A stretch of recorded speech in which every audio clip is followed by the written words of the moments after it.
says is something like this. You take this candle, once it starts burning, you press here, you press on all sides. This part is very, very soft actually. You feel that it is like clay. You can mold it very easily. Okay? So you just do that, and then you stop the formation of the cup like that, and then you can see what happens to the candle flame on account of that. You can go on doing that, not the way I am demonstrating. I am showing you how not to do this. Okay? Don't use your bare fingers. You can use something like this or pliers that you have at home to pinch that. It's much easier. Okay?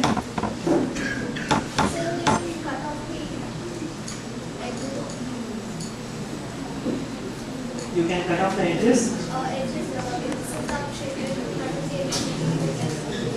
So you can use a thin film sheets or negatives you get, you wrap it around.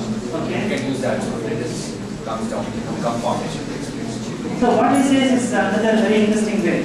You just allow the molten wax to run down, and then you see whether it makes the candle functioning any different from the situation where you have the cup with the wax candle.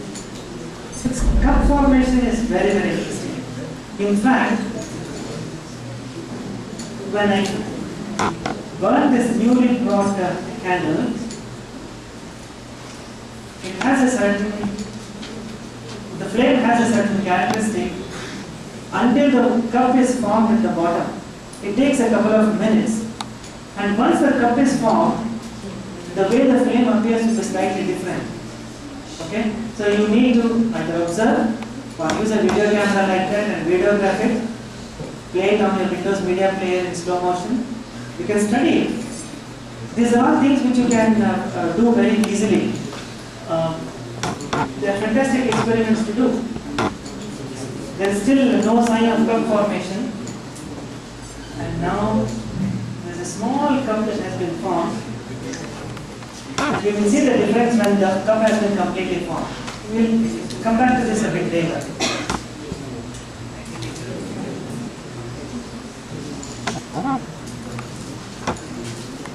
Now we will do a simple experiment here. I have a mesh, metal mesh. Okay? The mesh which is used for covering the windows if you want to keep away from mosquitoes. Okay? That kind of a mesh. It's called a chicken wire mesh. And I'm going to lower this down onto the flame like that. Observe what happens to the flame as I keep lowering this down.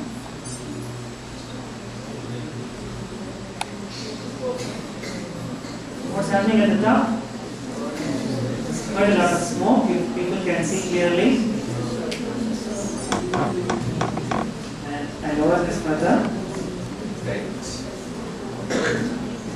It is still burning. What do you see there? What's the color of the smoke now? White. Why does that white smoke come? The back smoke. Yes? You said something. It's an unburned part. Yeah? It's an unburned smoke. Unburned? Smoke. Smoke. What is the chemical composition of smoke? Carbon dioxide. Some unburned carbon? Carbon monoxide. If the combustion is not complete, then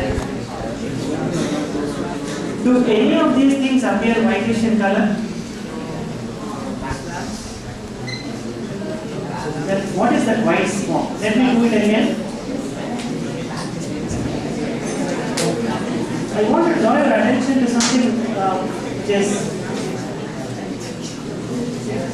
very important here. Let me try to do it against a white background. Now I have this at this height. Do you see the smoke coming above the mesh? Against a white background, is it clear? What's the color of the smoke? Black. Now I bring this down further down. Let me use a new one.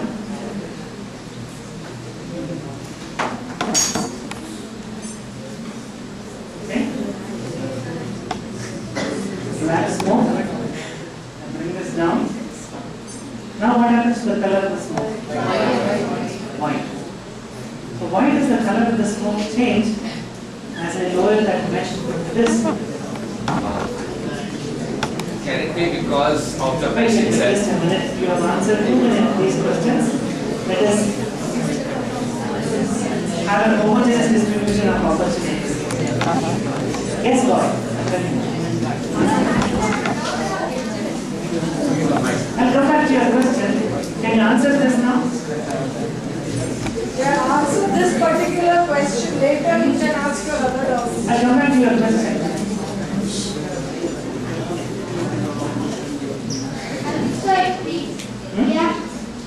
Yes? Did you get my question clearly? In the beginning, why do you get a black smoke? As I lower this down, take it closer and closer to the candle, why do I get a white smoke?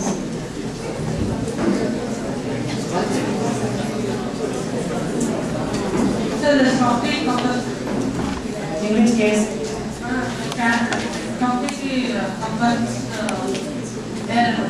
then there should be no smoke at all, neither black nor white.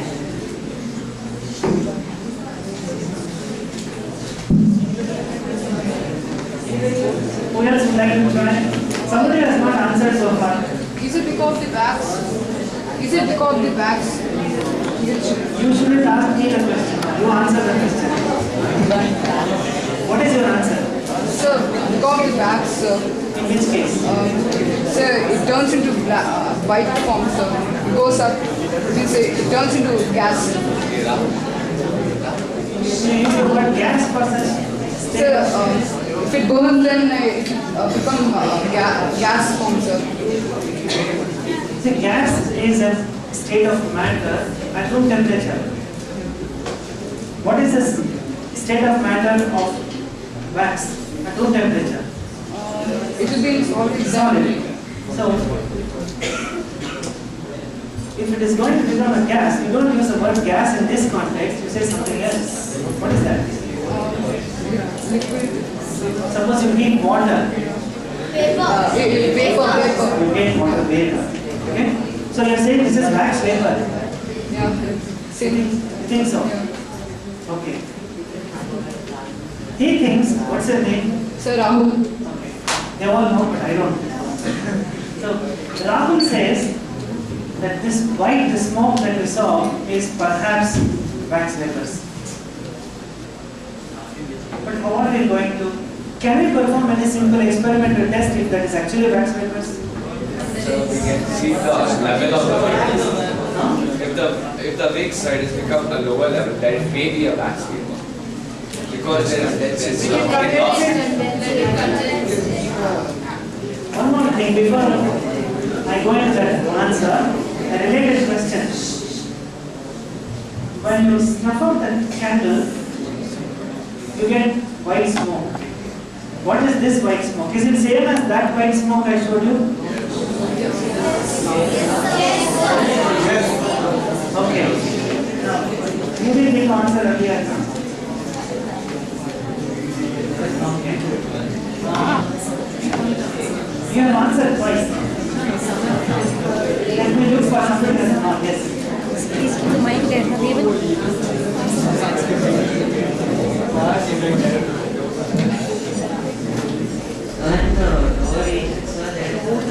This you hold it. In the lower region, there is a have oxygen compound to many other stuff. And then so the carbon particles, so they bond with oxygen when they are on the higher regions. When we come down to the lower regions, so when there's oxygen, there's less carbon burning. So, what explains the color white and black? No, less concentration of carbon. Okay, so he says less concentration of carbon, therefore it is white. Okay. Fine, please sit down. I'm quite happy with the answers that you have given. I have tried this on many occasions in different places. Very rarely people have come up with the answer that Rahul gave, and maybe some of the others. Okay? These are actually wax vapors. That white smoke is actually wax vapor. Now that is telling us a very important story about the way that the candle is functioning. You have the solid wax, and you have this cup in which you have molten wax in the liquid state. And then when it comes to the tip of the wick, what is happening to the liquid wax? It takes a gaseous form, what we call the vapor state, and then it undergoes combustion. It's pretty complicated. So when a candle burns, it doesn't burn just like that. There's a change of state from solid to liquid to gas, and then there is a mixture of this wax vapors with oxygen for the combustion to take place. Okay? So, another experiment which you can do to convince yourself that this is indeed wax vapor, this you should do with some caution. You just have to smell the wax vapors. For this, what you do is, you first take just a solid wax. You get solid wax, heat it over a flame, you get only wax vapors, which is not burning. Smell it. So you have memorized now the smell of wax vapors. Next, when you put off the burning candle, when you get the white smoke, again smell it. Now, you have to compare between these two smell memories and find out whether it is wax vapors. But there are other chemical ways of also doing that, which we will do a little later. So can't we condense it? Yes? Can't we just condense it? That is the point. How are they going to condense it? Like we can keep a cold plate, suppose, on top of it, and